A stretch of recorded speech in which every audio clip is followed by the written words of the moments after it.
大家好，我係靈心者職塵，好高興見到大家。上集咧，我聽取咗支持者嘅意見，有意識咁咧用多啲影片，同埋咧係會用全螢幕嘅方式去展示圖片，希望可以帶俾大家咧更加好嘅觀賞體驗。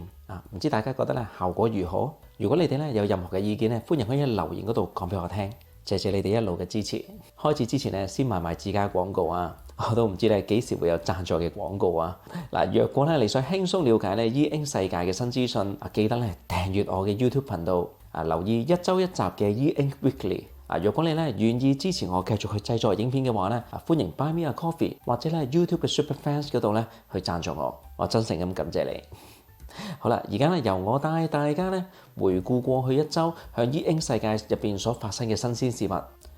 去片第一則係 E Ink 新品嘅介紹。Pocketbook 咧近日推出咗 Inkpad Color 2，一款咧配備 7.8 英寸 Kaleido Plus 彩色顯示屏嘅電子閱讀器。呢一款產品咧係對2021年推出嘅 Inkpad Color 嘅硬件升級版，具有咧更多嘅新功能。Inkpad Color 2嘅 7.8 英寸 Kaleido Plus 彩色電子紙顯示屏係具有1404×1872嘅黑白分辨率300 ppi， 同埋咧468×624嘅彩色分辨率100 ppi， 能夠顯示4096種唔同嘅顏色組合。儘管兩代嘅產品咧同樣係用 Kaleido Plus 嘅顯示屏，但係官方咧就表示新款嘅 Inkpad Color 2咧係改進咗色彩濾光片嘅陣列，帶嚟咗更好嘅色調同埋飽和度表現。Inkpad Color 2搭載咗 1.8 GHz 嘅4核心處理器，相較於舊款1 GHz 嘅雙核處理器咧，新款喺操作上面應該會有更加快嘅反應。兩款產品咧都係配備1GB RAM， 但係 Inkpad Color 2嘅內置存儲咧係32GB ROM， 係舊款16GB 存儲嘅2倍。此外，新增咗 IPX8 嘅防水等級，裝置可以承受2米深嘅淡水浸泡咧唔少於30分鐘。同時新增咗內置嘅揚聲器去播放有聲書，以及 G Sensor 去提供自動轉向功能。但係咧新款咧就取消咗 Micro SD 卡嘅插槽，重量亦都由上一代嘅225克係升到咧267克，可能會讓到用戶咧感覺到唔方便。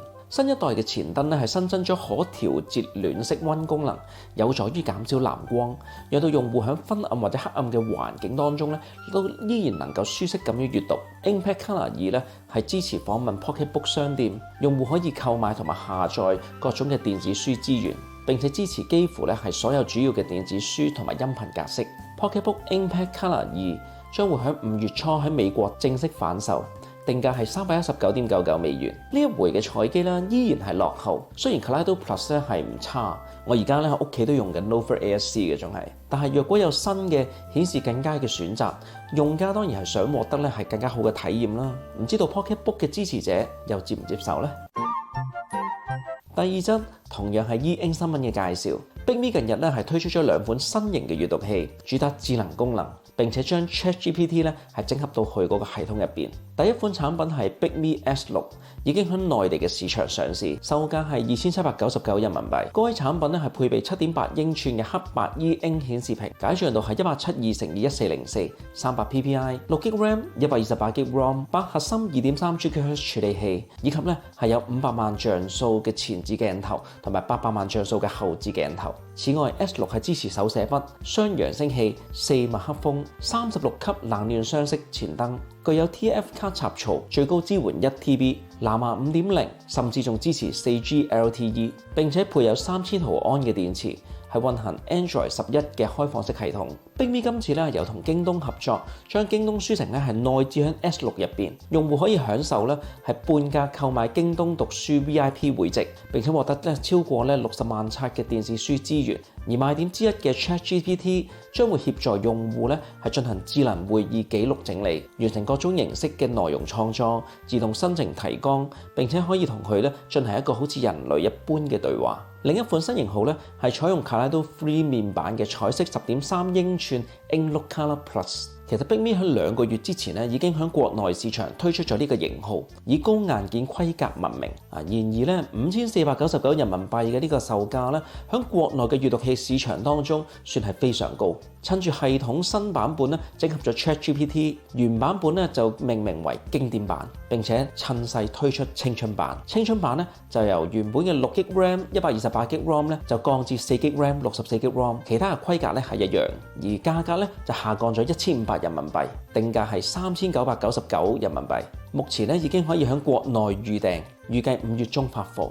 我嘅估計咧就係Big Me咧想趁住其他國內嘅品牌尚未正式推出大尺寸 Kaleido Free 嘅彩機之前，就算講緊最近嘅，都已經係文石 Bose 咧會係5月5號發布 Tab 10C。Big Me 希望咧能夠以一個相對低嘅價格去攻佔市場，提高個佔率。另外呢一款青春版同埋 S6咧，暫時僅在國內發售嘅啫，尚未喺海外推出。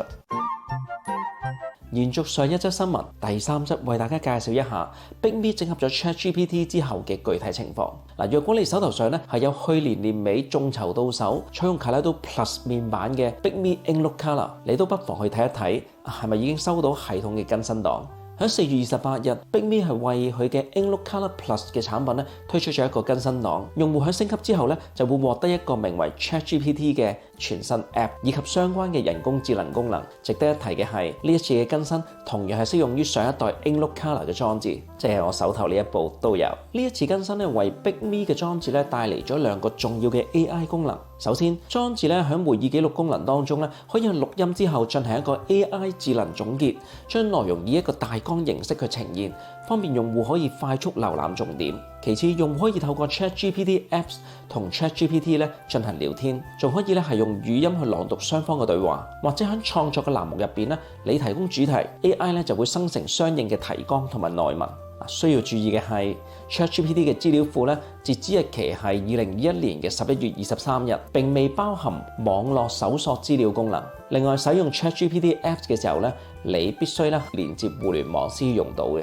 除咗上述功能之外，呢一次更新咧仲帶嚟咗一個全新嘅操作界面，讓到用戶嘅使用體驗咧係更加直觀。同時，開發團隊咧亦都新增咗側邊嘅手勢作為返回嘅功能，讓到用戶可以更加方便喺唔同嘅界面之間切換。總體嚟講呢一次嘅大更新咧係為 Big Me 嘅裝置帶嚟咗顯著嘅改進。版面變得更加簡潔，使得用戶咧係更加容易上手。無論係新增嘅 AI 功能，定係改善咗嘅操作界面，都值得用戶關注同埋嘗試。而我自己咧就好好奇唔知咧用 Big Me 最新型號嘅閱讀器咧，會唔會就係住喺中國嘅人入邊咧最容易用到 ChatGPT 嘅方式咧？好啦。一口氣咧講咗3則關於 E Ink 閱讀器嘅消息。第4則我哋轉一轉方向，為大家介紹一個咧係新奇有趣嘅事物，重拾兒時回憶。Playday 遊戲機咧一手可握，以鮮豔嘅黃色外殼同埋釉質嘅金屬曲柄咧成為咗亮點。優質嘅工藝同埋便攜特性咧係讓人喜愛。佢嘅螢幕係類似 E Ink 嘅顯示器，係採用反射式嘅顯示技術，以1 bit 嘅色芯咧去呈現黑白色，解像度係400×240，能夠清晰顯示遊戲內容，讓到用戶咧帶嚟一種咧懷舊嘅美感啊！呢一部顯示器咧係冇前燈嘅，所以咧你只能夠喺白天或者咧係額外提供光源之下咧去使用。內置單聲道喇叭同埋3.5mm 嘅耳機插孔。Playday 採用咗168MHz 嘅 Cortex M7 處理器，16MB 嘅 RAM， 足以運行 2D 嘅遊戲。遊戲咧係需要下載嘅，存儲喺佢嘅4GB ROM 入邊。主機咧通過咧係 WLAN 模組去連接網絡。藍牙模組咧亦都將會喺稍後嘅固件更新之後可啟用。內部嘅電池咧可以用咧 USB-C 去充電，待機時間大約係2週，可以連續遊戲嘅時間咧係8小時。當用戶購買 Playday 之後咧，會獲得24款遊戲，而機身所附嘅嗰個旋轉手把咧，可以讓到用戶獲得獨特嘅遊戲體驗。例如喺執行高爾夫 DX 入邊咧，用手把去輕鬆調整高爾夫球嘅飛行角度等等。佢哋嘅在線商店咧有免費或者係從€1起可以購買嘅遊戲。而業餘嘅開發者亦都可以喺相關嘅市集入邊咧提供作品，用戶亦都可以自行開發。Payday 咧喺現今追求極致影音體驗嘅遊戲主流外咧，另闢蹊徑，以創意、復古同埋開放性為玩家咧帶嚟截然不同嘅樂趣。佢能唔能夠吸引到你呢？好啦，但係我哋必須承認啊，情懷真係唔便宜嘅。Payday 嘅預售價係$199，預計咧喺2023年年底付運。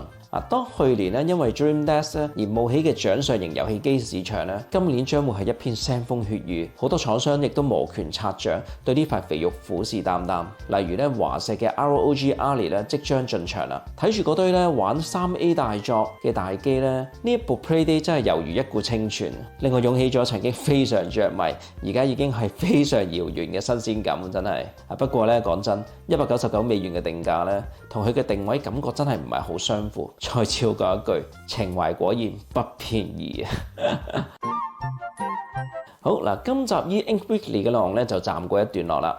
由於 YouTube 嘅演算法越嚟越嚴苛，如果你喜歡嘅話，請記得咧係讚好我呢一段影片，先至能夠讓到更加多人咧睇到我呢一段影片。如果你想定期了解 E-Ink 世界所發生嘅事物嘅話，記得訂閱我嘅頻道。由於 E-Ink 新聞咧係相對冇咁講究時效性啊，如果你未睇上幾集嘅，得閒可以補睇翻。例如上集介紹咗一款咧加密貨幣錢包 LegaStep 竟然係採用咗一個彎曲 E-Ink 嘅屏幕，實在好有特色。如果你睇到一啲新奇有趣嘅，記得順手分享俾你嘅朋友去觀看。如果你想參加我嘅歐啟硬筆書法線上自修課程嘅話咧，只需要成為我 Buy Me a Coffee 嘅月費會員，就能夠咧係取得會員嘅權限。如果你想了解最 pro 嘅電子閱讀器資料同埋新聞，抑或你或者你嘅親友咧人在英國想購買電子閱讀器嘅話，歡迎嚟我經營嘅網店 eReader Pro 嗰度咧去逛下。近期咧亦都正在做緊咧文石閱讀器嘅優惠啊！所有有關嘅資料咧我都會喺 description 嗰度列出嘅。感謝你嘅觀看，今日嘅內容咧就到此為止啦。我係職塵，下期 E-Ink Weekly 再見，拜拜。